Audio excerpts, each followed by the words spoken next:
नमस्कार, एक बार फिर से आप लोगों का स्वागत है मोहन इंस्टीट्यूट आजमगढ़ में। तो चलिए आज हम बात करते हैं हिंदी के कुछ अति महत्वपूर्ण प्रश्न जिनके आने की संभावना सर्वाधिक रहती है। तो आपको क्वेश्चन बता देते हैं। द्विगुण व्यंजन हैं, द्विगुण व्यंजन किन्हें कहते हैं? अवधी, बघेली, छत्तीसगढ़ी कैसी भाषाएं हैं? हिंदी भाषा में बोलियों की संख्या कितनी है? हिंदी के अंतर्गत उपभाषाएं हैं, कितनी उपभाषाएं हैं? हिंदी भारत के संविधान में कहाँ वर्णित है? हस्तलिखित, कष्ट साध्य, यश प्राप्त, सेवा मुक्त, राजकुमार, पथभ्रष्ट, रोग मुक्त में कौन सा समास है? दशानन, पीताम्बर, चतुर्भुज, पंचानन, गजानन, चतुर्मुख में कौन सा समास है? हिंदी में समास की संख्या कितनी है? मांस रहित भोजन के लिए एक शब्द अक्ल सठियाना मुहावरे का क्या अर्थ है? तो ये हमारे आज के 10 टॉप 10 क्वेश्चन हैं और एक लड्डू मैं लास्ट में आपको दे जाऊंगा। ठीक है, तो आइए शुरू करते हैं पहले ही क्वेश्चन से। अक्ल सठियाना मुहावरे का अर्थ क्या है? अक्ल सठियाना, अक्ल मतलब होता है दिमाग, सठियाना मतलब अकड़ जाना। ठीक है, तो बुद्धि भ्रष्ट हो जाना, बुद्धि का भ्रष्ट हो जाना, भ्रष्ट हो जाना। ठीक है, अक्ल सठियाना तो बुद्धि का भ्रष्ट हो जाना, मनबड़ भी कह सकते हैं, लेकिन अर्थ यही होगा, बुद्धि का भ्रष्ट हो जाना। मांस रहित भोजन के लिए एक शब्द क्या है? मांस रहित भोजन के लिए एक शब्द मेरे साथियों निरामिष होगा, निरामिष होगा। ठीक है, क्या होगा? निरामिष होगा। मांस रहित भोजन, ठीक है, मांस रहित भोजन के लिए एक शब्द क्या? एक शब्द क्या है? निरामिष होगा। हिंदी में समास की संख्या कितनी है? तो मेरे साथियों हिंदी में समास की संख्या 6 है। अव्ययी भाव समास, तत्पुरुष समास, लिख देता हूं मैं, अव्ययी भाव समास, दूसरा तत्पुरुष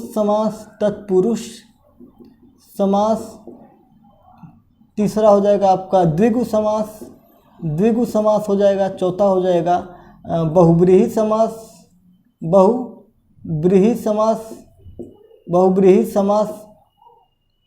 एक हो जाएगा आपका कर्मधारय समास, 1 2 3 4 5, और एक आपका हो जाएगा द्वंद्व समास। ठीक है, द्वंद्व समास का उदाहरण अगर देखें, जैसे माता पिता, जहाँ पे अलग हो जाए, दोनों अलग हो जाए। ठीक है, भाई बहन, ये लीजिए मैंने आपको एक्स्ट्रा यहाँ पे बता दिया। तो हिंदी में समास की संख्या कितनी है? तो 6 होती है। अव्ययी भाव समास, तत्पुरुष समास, द्विगु समास, बहुब्रीहि समास और कर्मधारय समास। ठीक है, और एक द्वंद्व समास होता है। चलिए अगले क्वेश्चन पे हम चलते हैं, और इसका मैंने एक ट्रिक बनाया हुआ है, अतक दिगु बहु द्वंद्व। ये मेरा खुद का निर्मित ट्रिक है, आप चाहें तो इसको लिख सकते हैं। अतक द्विगु बहु द्वंद्व। अतक से मतलब हो गया अव्ययी भाव समास, त से हो गया तत्पुरुष समास, क से हो गया कर्मधारय समास, द्विगु से हो गया द्विगु समास, बहु से हो गया बहुब्रीहि समास, और द्वंद्व से हो गया द्वंद्व समास। 1 2 3 4 5 और 6। ठीक है, ये आपके 6 हो गए। दशानन, पीताम्बर, चतुर्भुज, पंचानन, गजानन, चतुर्मुख में समास है। दशानन जिसके 10 हो आनन, मतलब अर्थात रावण जिसके दशानन। पीताम्बर पीला हो अंबर जिसका, अर्थात श्री कृष्ण हो गया। चतुर्भुज हो गया विष्णु हो गए, 4 भुजाओं वाले। पंचानन हो गए अर्थात शिव हो गए, 5 आनन वाले अर्थात शिव। गजानन हो गए अर्थात गणेश जी हो गए। चतुर्मुख हो गए अर्थात ब्रह्मा जी हो गए। ठीक है, ब्रह्मा जी हो गए। चतुर्मुख किसे कहा गया? ब्रह्मा जी को कहा गया। ठीक है, तो ये आपके हो गए। ये हो जाएगा आपका बहुब्रीहि समास, बहु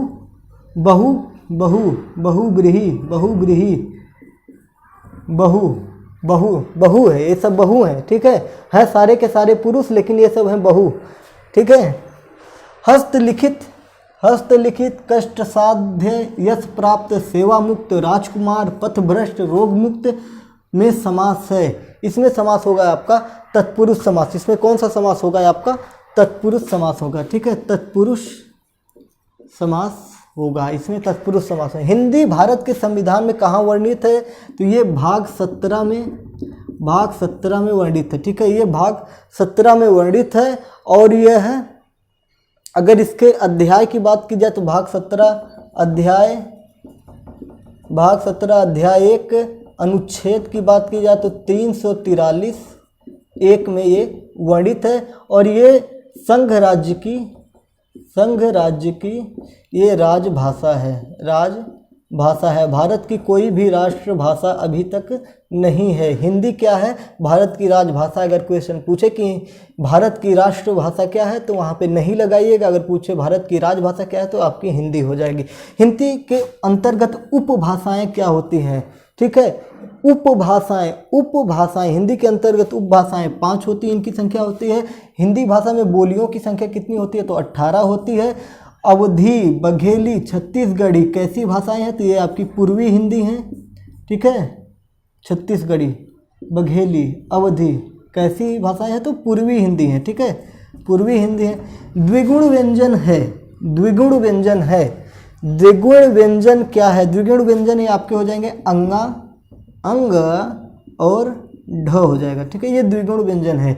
अगर बात किया जाए कि संयुक्त व्यंजन की बात की जाए तो ये आपके छत्र, ज्ञ, स्र हो गए। स्पर्श व्यंजन की बात की जाए, स्पर्श व्यंजन की बात की जाती है क, कु, चु, टू, तु, पु, क, च, ट, त, प। जैसे भी आपको लगे 1 2 3 4 5। 1 में 5 होता है। 5 5 5 5 5 पंजे 25। स्पर्श व्यंजनों की संख्या होती है 25। स्पर्श व्यंजनों की संख्या कितनी होती है? संख्या 25 होती है। अंतस्थ व्यंजनों की संख्या 4 होती है। य, र, ल, व, यही होता है ना, प, ब, भ, म, य, र, ल, व।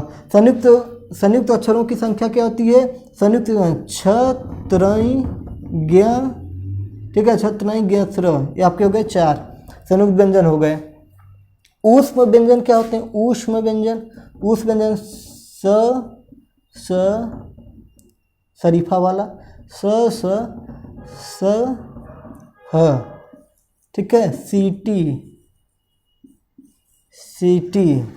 ठीक है, सीटी।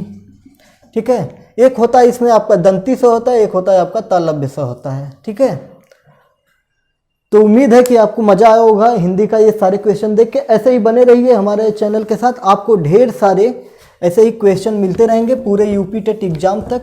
फिर उसके बाद जो होगा देखा जाएगा। ठीक है, लेकिन फिलहाल यूपी टेट एग्जाम तक आपको इसी प्रकार से मिलते रहेंगे। तो चलिए फिर मिलते हैं अगले वीडियो में। जय हिंद, भारत माता की जय।